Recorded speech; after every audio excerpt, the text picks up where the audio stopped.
Hello again, everyone. We're back with an Ancient Warfare Magazine podcast. This time we're going to discuss Ancient Warfare issue 7-2, The Wars in Sicily. With me today are Lindsay Powell, Murray Dam, and Josho Brouwers. Hi, guys. Hello. Hello. As always, Michael Taylor, who couldn't be here for the recording today, has made an introduction for us, so I suggest we listen to that first. Sicily is in many ways the intersection of the Mediterranean. It is the largest island in the Middle Sea and also the most centrally located, between east and west and between Italy and Africa. Sicily was a melting pot, but one which bubbled with chronic violence. The island itself was initially inhabited by natives known as Sicels. In the 8th and 7th centuries BC, Greek settlers occupied the eastern coast of Sicily and established a series of communities, the most wealthy and powerful of which was eventually Syracuse. By the 6th century BC, the Carthaginians had mercantile and imperial interests in the western half of the island, which led to conflicts with various Greek communities.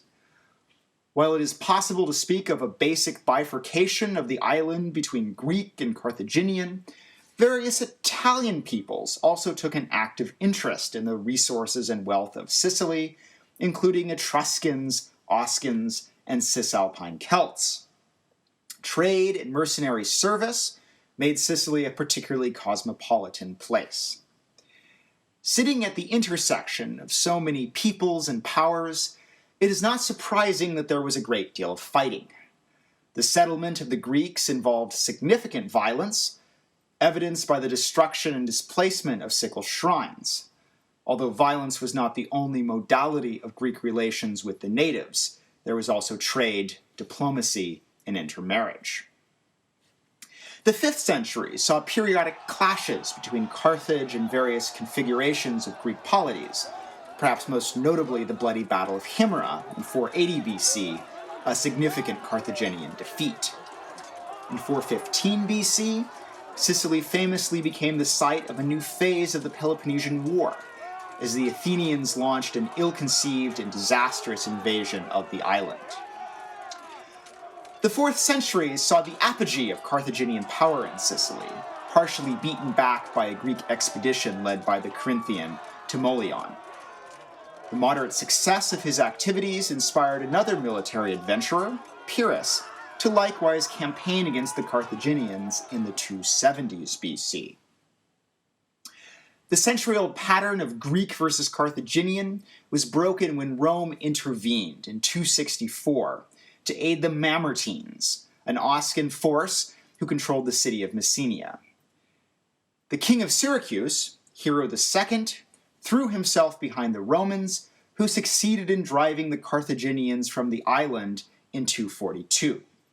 Sicily again became the focus of fierce fighting in the Second Punic War, especially after Syracuse switched its alliance to Carthage following the debacle at Cannae. The Romans famously clawed their way back, besieging and sacking Syracuse in 212. Rome now claimed control over the entire island, usually garrisoned with at least one legion. Sicily was thus the earliest of Rome's overseas holdings, providing a tithe of grain which fed both the city and the legions. While the Roman conquest dramatically reduced the levels of violence on the island, it was the site of two bloody servile insurrections in the late 2nd century BC. With the collapse of Roman imperial hegemony in the 5th century AD, Sicily was absorbed into the Vandal kingdom of North Africa, a return in many ways to the days when Carthage ruled much of the island. I'd like to pick up the discussion from the beginning, namely Sicily's position in the Mediterranean. It's both mentioned by Michael and in the introduction to the issue. Sicily's central position right in the middle of the Mediterranean and between North Africa and Italy made it the ideal stepping stone between the two continents, really. It was an important location on naval routes. I think, in fact, that you'll find most battles in the Mediterranean, especially from the ancient world, are either among the Greek Isles or around Sicily. I mean, there's definitely some elsewhere, but there's a huge concentration over there, which probably explains, I mean, its importance. Sicily was a juicy target for the Greeks, for example, because and also for the Carthaginians because of the agricultural possibilities in Sicily. Also, aside from its strategic location and its location along trade routes, if you look, the Greeks when they started their colonization movement in the Archaic period, from the 8th to the end of the 6th centuries BC, you see them spread out throughout the Mediterranean, but there's a distinct focus on southern Italy and Sicily taken together, because those are relatively, back when they were first visited by the Greeks, they were only inhabited by native peoples that were primitives in the eyes of the Greeks. There were no big states or anything like that. And the land itself was familiar to the Greeks, but much more fertile and wealthy than Greece itself, so it made it a juicy target for settlement. And some of the biggest cities in the Greek world arose in these colonized areas, of course, not in Greece itself. So that's one of the reasons why the Greeks were so interested in Sicily, and it's also a reason why Carthage was very interested in Sicily from about the 6th century onwards, for exactly the same reasons. So a clash was inevitable. And obviously, for the exact same reasons, it was also attracted to Rome. Can't forget that we usually think of Egypt and parts of what is now Tunisia were Rome's breadbasket, but the most important one was Sicily. And that is why in the 1st century BC, of course, when you have a campaign of Pompey against the pirates, as soon as Sicily and the traffic to Sicily, commerce to Sicily, has been restored, that fixes a lot of the problems, because they have access to their main grain source again. I mean, later on, Egypt gets really more important because of its size, but Sicily is at close distance by far the most important. And of course, it also controls the route from Italy to Tunisia. And also in the slave wars, the slave population of Sicily revolting basically will starve Rome. So it's sort of vital. Rome outgrows its own ability to feed itself so early in its history that Sicily becomes vital to the survival of the city, and then political with the dole, the corn dole, and things like that. Sicily is essential to all of that, which is something that we don't really think of today. Sicily has lost its geographical importance, and when you think of Roman history, you don't think Sicily, and when you think of Greek history, you don't think Sicily today, whereas for vast chunks of Roman and Greek history, Sicily is a vital link. Yep, it's only briefly mentioned in the issue, and for most people it may not be familiar, but the slave wars in Sicily in the 130s and I guess the aughts, or the very late 2nd century BC, were a great problem for Rome, and scared the hell out of them, perhaps more than Spartacus. Well, what's intriguing to me is the fact that really what you set up in the discussion up till now is the fact that Sicily is an economic opportunity. The Greek cities are going there to make money. It's to, presumably, I mean, there's grain, and I don't know whether grain is the first thing they find. I would imagine it's oil and grapes are probably the thing. So ironically, oil, as it is today, but a different kind of oil, is the draw. But I mean, what was the native population then? I mean, Josho, you said that these were primitive, according to the Greeks, but as we so often find when we do these issues, in fact, they're not that primitive. It's only the other side thinks so. So who were the native Sicilians in this? The sickles. I'm not an expert on the sickles themselves. The only thing that I know is that compared to, for example, the Greek city-states, the communities in southern Italy and Sicily were not as organized or as advanced, if you can say it in those terms, as the Greeks were. And to a certain extent, you can see in southern Italy and in Sicily, in the archaeological record, that there are different. There is this idea that the Greeks went there, colonized, murdered the local population, and that was it. But in a lot of instances, you also see that they actually coexisted. You can see in burials where you have graves where people are buried with native and Greek items side by side, and sometimes there is this shift later in the development of the colony where you see that Greek starts to dominate, so where the local population has been Hellenized or whatever. So it's not always the case where the Greeks go over there, they murder everybody and then take their land. That definitely happened. For example, excavations in Puglia, I happen to know, but that wasn't always the case. And also another thing that should be stressed about the nature of Greek colonization, it wasn't that they sent out, that the city sent out colonies in order to get some sort of economic foothold somewhere else. We call them colonies, but they were basically independent cities that only maintained cultural and ideological ties to the mother city. Often, especially in the archaic period, these are generally aristocratic adventurers. Typically, they go out to found a settlement. They have it's like what you see in the Aeneid with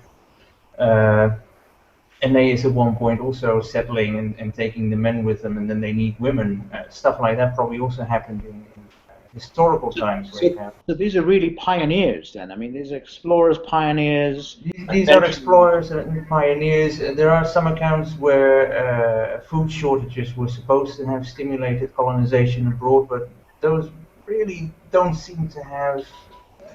There are distinct doubts to think that that was actually the case, because a lot of the time the carrying capacity of the areas occupied by the later Greek city-states were big enough to feed everybody. It's not until you get these really big cities like Athens in the classical period where there's a chronic food shortage, despite the fact that Athens has a fairly large area that is fertile.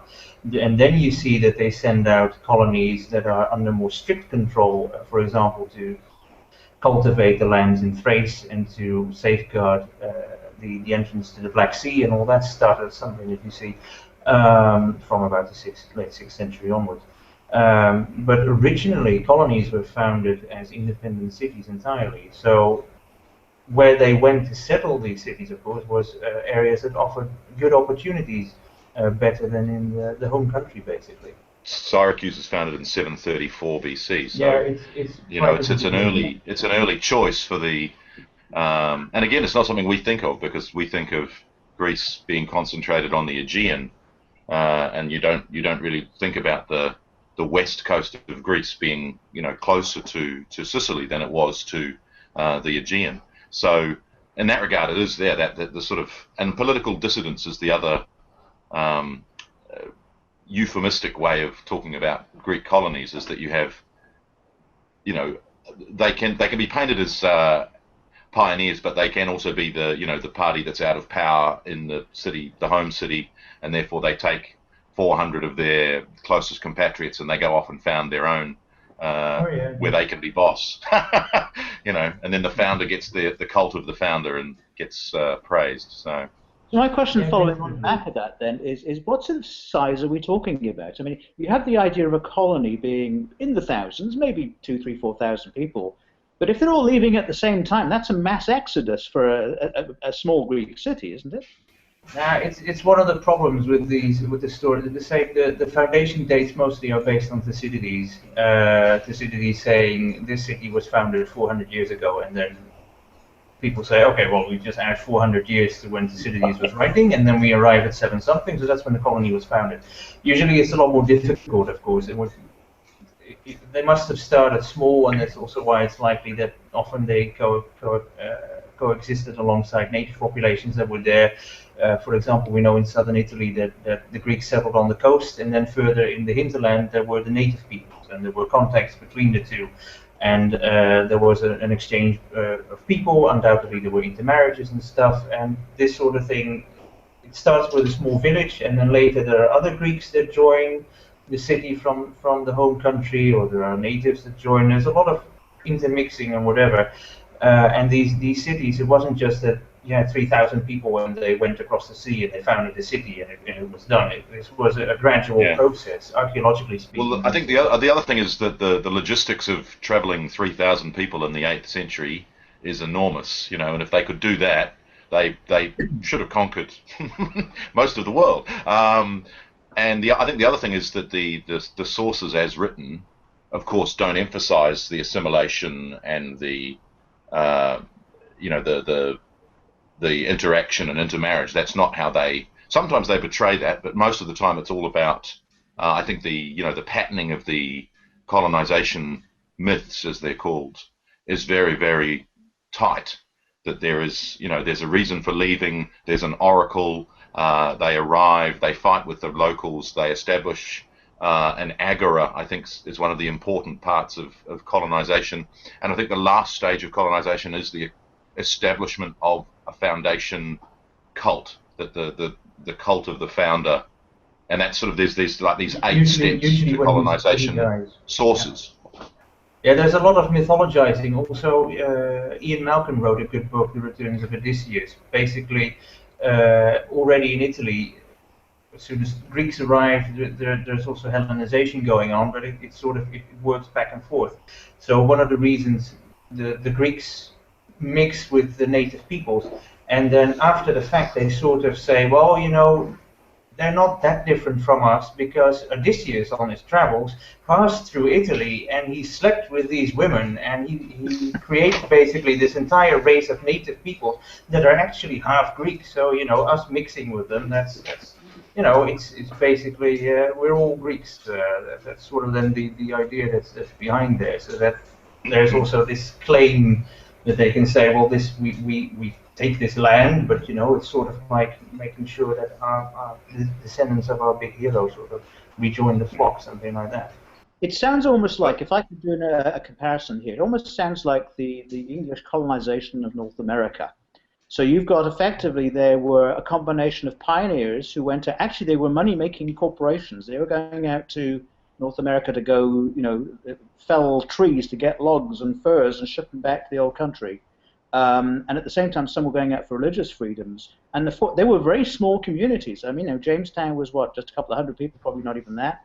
And then there was obviously the problems with the natives and so on. But is that a good sort of analog for colonization of these Ionian and Dark Greeks going out to Sicily? It's really as much as one ship boatload of people building a stockade and a couple of huts in the middle, and that's the city for the first generation. Yeah, I think so. One of the things is that these colonies in the archaic period, they're one of the status-enhancing activities that aristocratic men could engage in.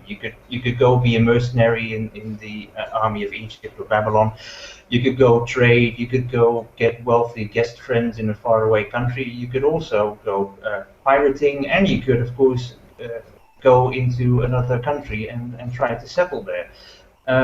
These are all status-enhancing activities that they did in order to be able to say, hey, I've made myself famous. I have a claim to immortality. Those oikist cults are a good example of that, for example. But they undoubtedly started small in the beginning. In North America, the connection to the home country stays much stronger for much longer, with actually an emphasis on the economic relation. As you say yourself, Lindsay, they go out there as corporations, they go there to make money. And of course, one of the reasons that the Americans in the end revolted is that they were being used as a source of raw materials and as a market for the finalized products, but not as they were not regarded as an independent city-state or a state or nation, whatever, which is definitely the case.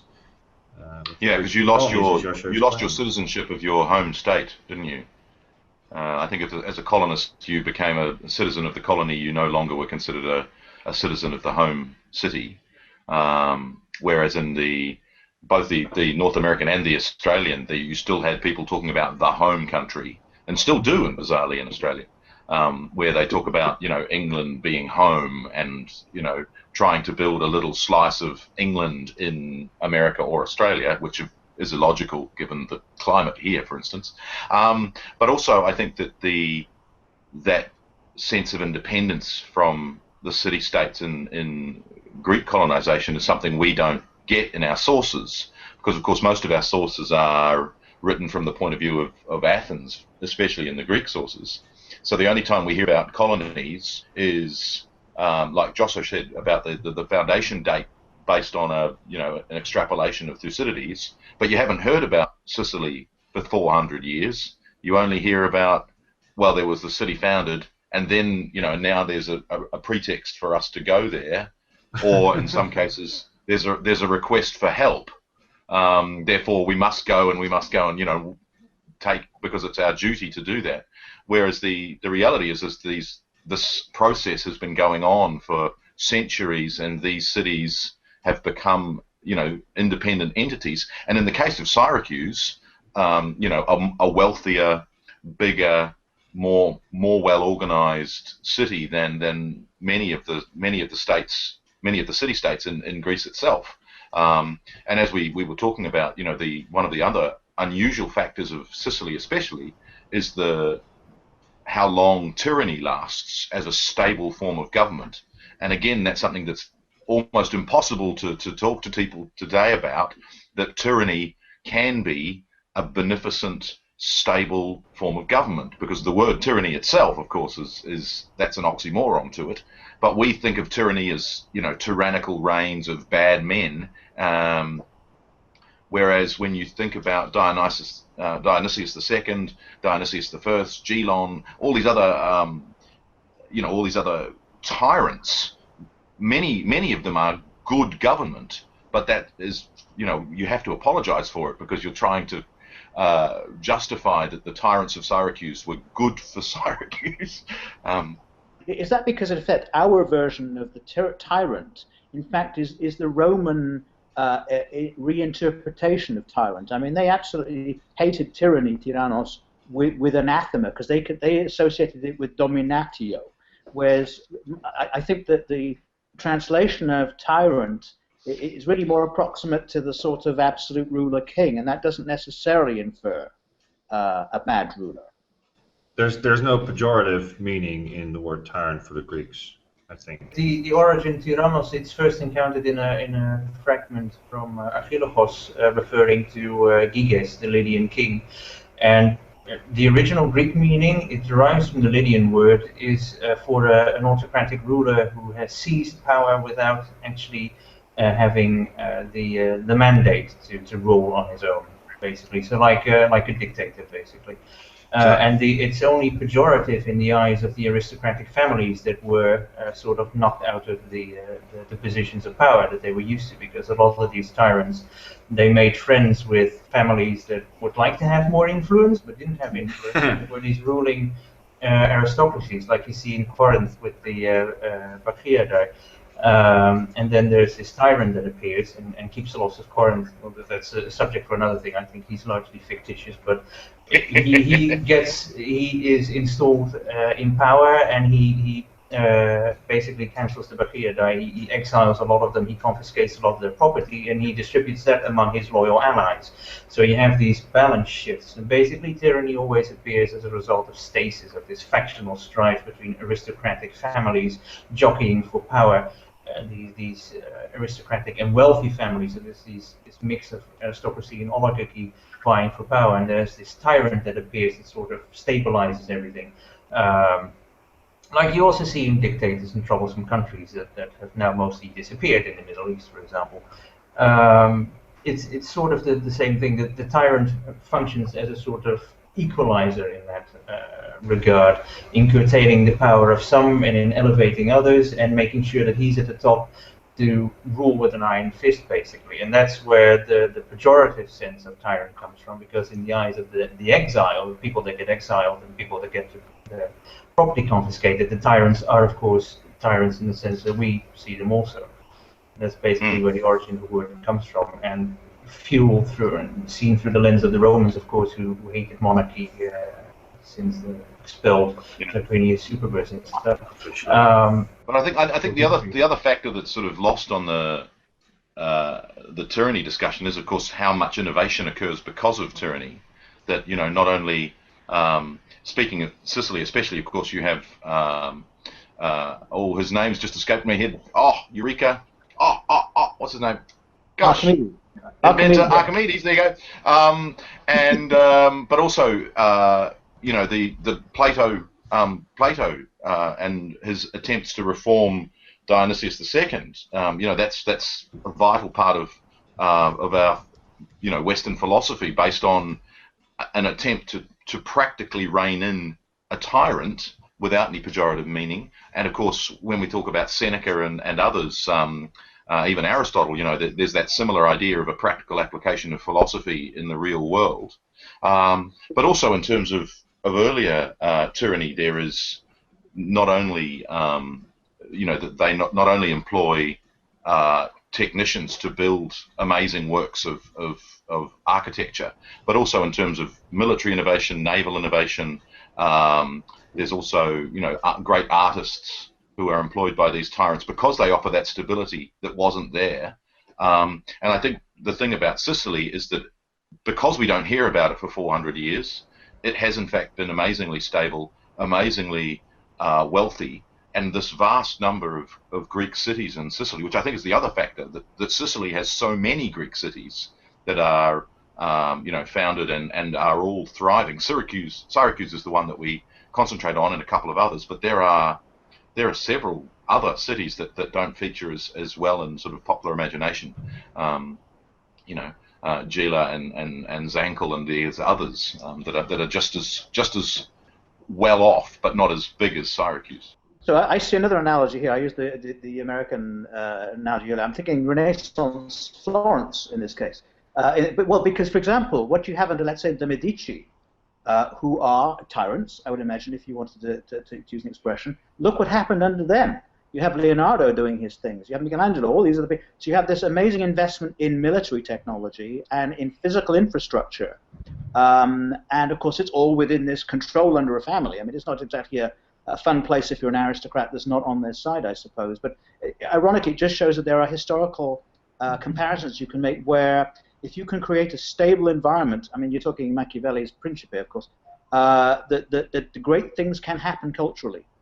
Well, Augustus as well, of course. From that perspective too. You have Augustus. You get a lot of cultural things going on, but the innovation you just mentioned, which is more relevant for the readers of Ancient Warfare and our listeners, is the military innovation, and that is, I mean, most likely it's because Syracuse is, as you just said, is just one city on the island, while there are other cities, and there are Carthaginians trying to compete for power with various with the Greeks as a whole. So you have, on the one hand, the tyrant who can afford and is able to stabilize the political scene in a city, and is able to focus all the attention on trying to outcompete his enemies. And they like big toys too. I mean, they love sieging because it's bigger than the other guy's got. Yeah. The largest ships known about in the ancient world they're from Sicily. There's some sources that say that the 4 and the 5 appear in Sicily, but they may have appeared in Greece at the same time anyway. But it's clear that because of at least constant warfare in Sicily, there's a need to adopt new inventions, whether they're made there or not. But the biggest ones occur under the Hellenistic kings in the eastern part of the Med. I read somewhere that the Samian pentaconta is the invention of Polycrates of Samos. So I think there's especially in the Greek context, there's a long-standing tie between not only military naval invention and tyranny, but also merchant naval invention and tyranny that make more money, get more product across faster. Definitely, the Jokos in Corinth, for example, was supposedly an invention of Periander, also the tyrant, in the 6th century. And the Jokos was basically a paved roadway to pull whole ships from one end of the isthmus to the other. And of course, there were taxes, toll that was levied there for ships and had to pass. So that was one way also in which Periander tried to increase the wealth of Corinth in that particular case. So yeah, tyrants definitely. Which actually Corinth gets us back to the economic point that Lindsay made all the way in the beginning, because there is, despite the fact that these are independent cities, there is still a tie, as actually mentioned in the issue. Athens is not apparently doesn't have any colonies in Sicily. It gets most of its grain supply from the Black Sea region. A whole different story.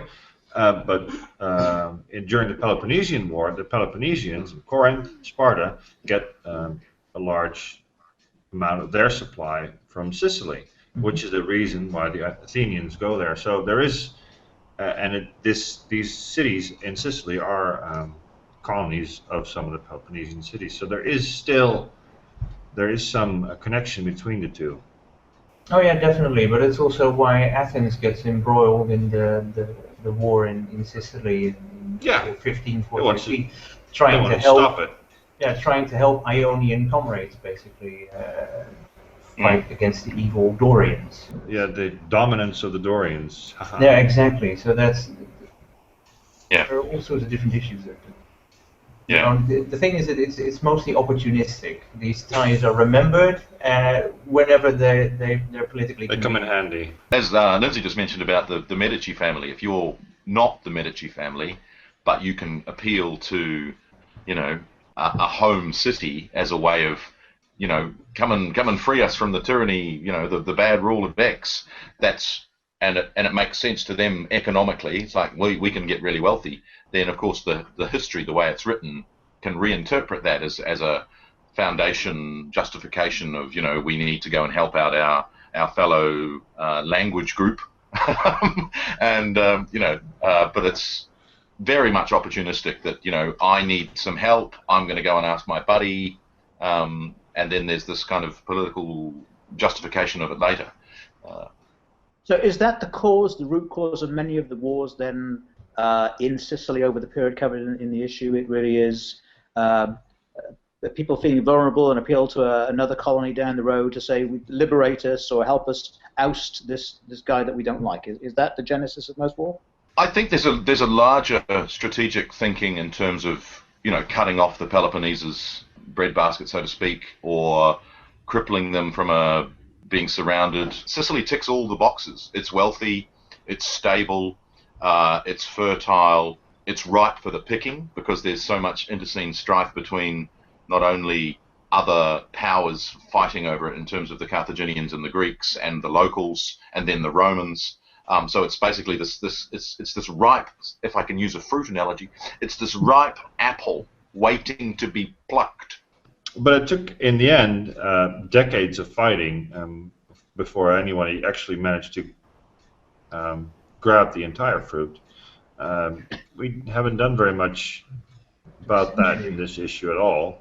Josho, perhaps you can explain some of the reasoning behind that. It might be interesting for people to know how the issue came about. Ancient warfare usually has a fairly tight structure that Jasper laid down with 2 Greek, 2 Roman, and 2 other issues, one early, one diachronic, we say. And this was one of the Greek issues that I wanted to do, basically. I got a lot of proposals, and most of them focused on the 4th century and bits of the 5th century. So it was sort of logical to sort of focus on the struggle between Greeks and the Carthaginians, mostly. In Sicily would also be something different than doing the Romans again and their struggle against the Carthaginians or whatever. Well, it has to be said, we've done remarkably little with the Punic Wars, especially the first one. Yeah, I know, it's something that has to be corrected, I think, somewhere along the line.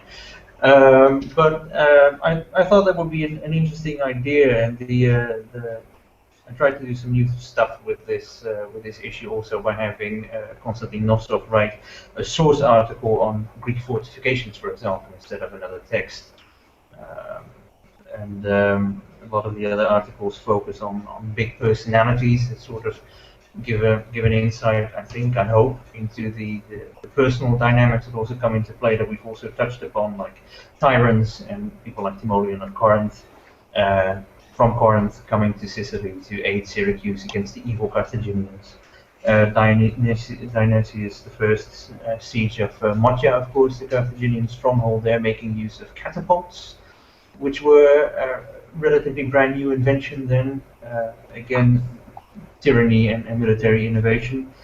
And then Sidney Dean with the Cathocles, of course, also a personality, also very opportunistic, also a very successful tyrant. And I think in the end, this is an issue that has maybe sheds a slightly different light on wars in Sicily than people were expecting, I hope. I think so. Of course, we've done Pyrrhus before. The Second Punic War in Sicily is interesting, but perhaps not a whole theme. But of course, it's interesting to note that the defeated remnants of the legions at Cannae were displaced to Sicily to gain back their reputation. But the First Punic War is, of course, rages pretty much just in Sicily for 23 years. With I think somebody calculated that the Battle of Ecnomus was the biggest naval battle in terms of personnel in the ancient world, if not the world, because if you put together all the tens of thousands of galley oarsmen there must have been, I think you get to 150,000 or something. Wow. Insanely large. Wow. So I think we have to get back to the topic sometime, and perhaps do something about the slave wars, or Sextus Pompeius. Gosh, there's so much to do yet. But people sometimes ask us if 40 issues of ancient warfare, which were actually almost upon us. Well, we do have about, what, 3,500 years of history to cover. Yeah, exactly. Yeah, Plenty left. What else can we add to Sicily at the moment? Now, one thing maybe, I don't think if we mentioned that already, but keep saying that it was so important to Greece and that there were so many Greek cities, that it's Sicily and southern Italy taken together were Megala Hellas, Magna Graecia. They were Great Greece, with sort of the idea that they were even bigger than Greece. And a lot of the some of the best preserved and biggest temples of the Greek world you find in Sicily and southern Italy, and not in Greece itself, even though the biggest temples were built in Greece, of course, for various reasons. But that often happens. Great Britain and the United States being a good example.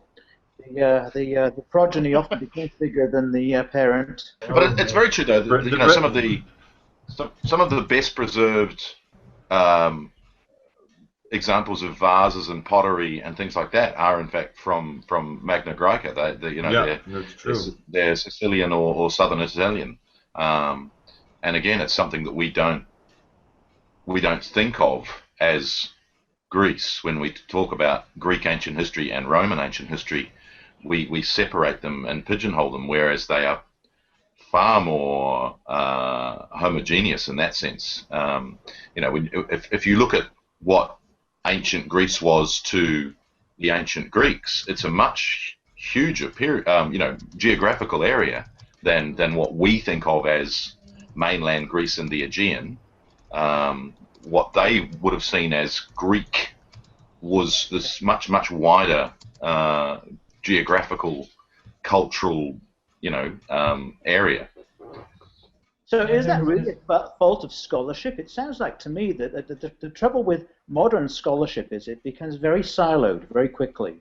And people want to study, Athens and Corinth and, particular periods, forgetting that within the mind of the period people of that period, they look at the world very differently. I mean, an Athenian at the time has different geographic references, just like, for example, a German, for example, of the 19th century has a different way of looking at Europe than a Brit does.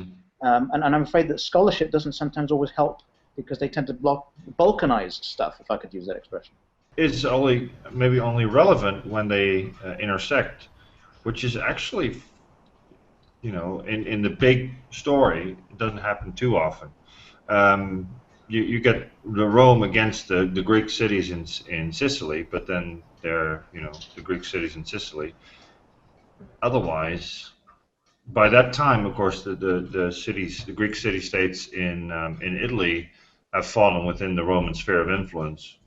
for quite some time. What it sounds like to me, though, is, and Murray's kind of explained it very well, is that in a sense you've got to sort of come up with an expression, a sort of quantum theory of history here, which is an event in Athens does have a rippling effect somewhere in the other part. So they are all interconnected. It is an interconnectedness. The fact that it surprises me, for example, that so early in the period, we're talking about 400, 500, 600, 700 BC, that you've got people in basically the southern tip of the Balkans are very aware of the western end of the Mediterranean and have no fear in getting there. Well, it's even earlier because you have Mycenaean pottery in Sicily. So well, there we go. Already in the late Bronze Age. So one of the ideas that people have about the colonies being founded in Italy and in Sicily, there are Greek artifacts that predate those colonies, so there was already an interest. How those artifacts got there, of course, whether they came directly or whether they were passed from one to the other, but people knew of and we've talked about it, I think, in an early podcast about the fact that it's the Bronze Age, so you need tin. Therefore, prehistory tells us that there must be these trade routes to provide products. They only exist in mineable quantities in the ancient world in certain specific spots, and tin is one, amber's another. The amber in the Baltic has to make its way down, and yet it's throughout the ancient world. You find items of amber. So I think that our understanding of these things that wouldn't have been an issue for an ancient person to think about if that's the way they were thinking. I think the other thing to remember is most people don't go outside their city-state. They don't, the world travelers aren't that common. But I think if you were traveling, it's not actually as huge an issue or as an insurmountable problem as we might think it is. I think the other thing is that the sources obviously concentrate on the city-states that wrote them, or that immediately interacted with them. And in order to get to, an understanding of Sicilian ancient history, you need to read less popular source material in terms of Diodorus and things like that, or you need to become more. It's a higher level of study in terms of the intricacy, in terms of the archaeological study you need to do, the source analysis you need to do. Reading Thucydides is reasonably straightforward in comparison to untangling the source problems of Diodorus, for instance. So again, analogies, for example, even until the 19th century, most people didn't travel outside their town. Their experience of the world was like 20-mile radius, and there was a small elite of travelers, Captain Cook's cadre, if you like, who went around the world and spent their whole lives traveling, and they probably brought tales back home, and people didn't believe what they were hearing. Well, even Walter Raleigh and Francis Drake, exactly the same. Exactly there's 16th century travelers, 15th century Portuguese travelers doing things that no one else is doing. But I think it's similar in regard to, if you ask a 19th century Englishman about empire, they probably have no idea, but they know empire exists. Yes. And therefore, if they wanted to go to the ends of the earth, it could be arranged. And without too much difficulty, they could travel to, the Hawaiian Islands, to New Zealand, and I think that there are only points in time, like the Indian Mutiny in 1857, I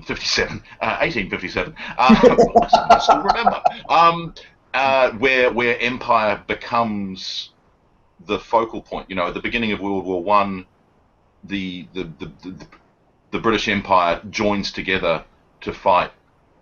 And without anyone saying we need you to fight, there's it's a spontaneous response from the Commonwealth or the Empire at the time to join in the mother country to fight. And I think similarly, what you find is that these peripheral parts of the ancient world that we consider peripheral, that weren't necessarily peripheral to the ancients, become the central fact at various points in history. And I think Sicily is one of them. That it wasn't peripheral to the ancient world, it is to us. And when it becomes the focal point, we feel that the focal point is shifting, whereas it's not in an ancient context, I suppose. Well, yeah. So what comes out of that really is a realization that our idea of empire, and our idea of these great big nation states, which are comprised of counties and districts and whatever, that's not the ancient model at all. You've got a lot of small independent states which may align with each other, or for a great lot of the time they don't. They just exist as independent places. And even, for example, in the Roman Empire, as I've been researching, for example, Marcus Agrippa's life, I've been extraordinarily surprised how a lot of the diplomatic work that he has to do is really to keep them in the family. You know, there's a lot of benefits being in the Roman Empire. And hey, by the way, I'm going to build you a stadium. You know, show how my gratitude towards you. And it's just fascinating to me that a city-state can effectively decide to break away, and there's not a lot you can do about it. You have to send an army in and try and basically browbeat them into saying, okay, you're coming back in, and these are our terms. Well, I think another sort of way of thinking about it is what Josho was talking about, that the siege in the issue has the first recorded incidents of catapults and siege platforms, and yet very quickly in the ancient world, and when we keep talking about how slow things were, the reality is that how rapid some things were, because that innovation, when it succeeds and is important, spreads throughout the ancient world in a blink. When you think about innovations like chariots or anything else, they spread throughout the ancient world so rapidly. Whereas if it was this kind of isolated, well, I've invented the catapult and I'm using it for my local sieges with my enemies, no one else would pay any attention to it.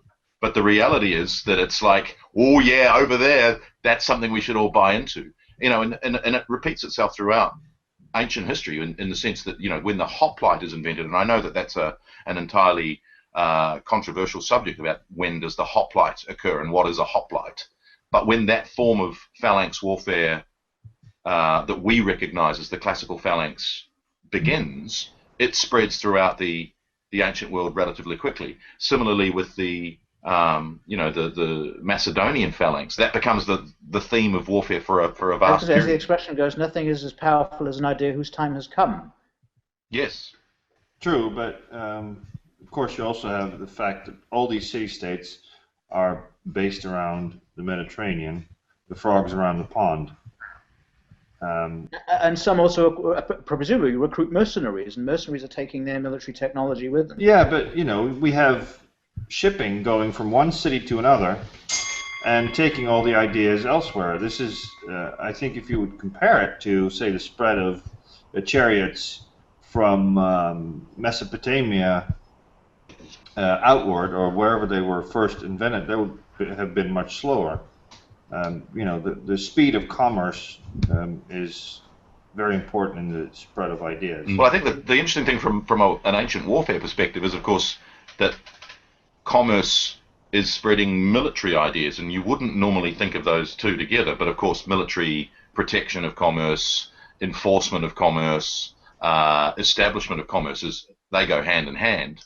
But I think that when you have a new military innovation, commerce will spread that innovation as a fait accompli. It's not like, oh, by the way, I saw this thing when I was on my travels in Sicily. It would absolutely be kind of a core sort of knock-on effect of commerce would be, oh, by the way, they've got this amazing new thing that can take down city walls. Oh, well, I've got to get me one of them. Yeah, you're right. I'll get you a guy who can do it. Sorry, that's very Sicilian of me. I should have done that in a Godfather. I got this guy.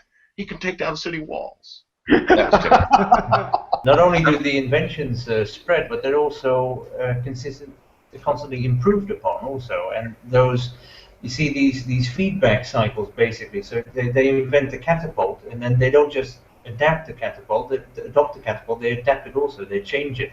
They turn it into a Castratheles, as a belly catapult basically. They turn it into a scorpion to use as a sniper thing on the battlefield. They keep improving it, and those improvements also seem to go much quicker in the course of time, and then it all feeds back, it all goes back to the different areas, and it spreads like an oil stain in the water, basically. And it presumably is because some guy, the guy that Murray's been alluding to, is taking this description back, and then, for example, the tyrant then says, call in my head of procurement and go find a carpenter and an iron worker and go and make me one of these things. And they're effectively having to reconceptualize. If they haven't got one, they have to try and make in 3 dimensions, without a 3D printer, of course, what this thing looks like.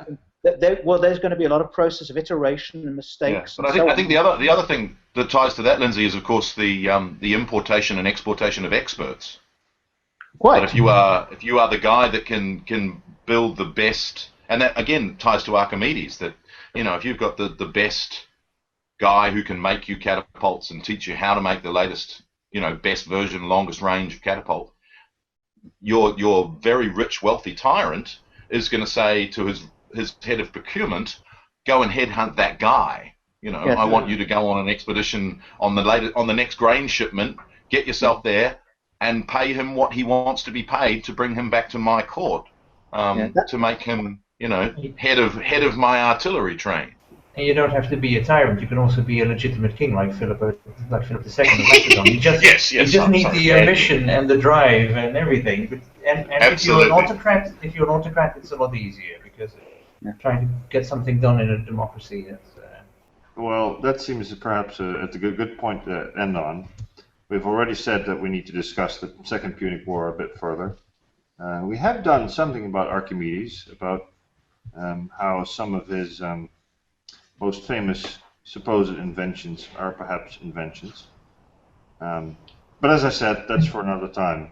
For now, I'd like to thank you, Lindsay, thank you, Murray, and thank you, Josho.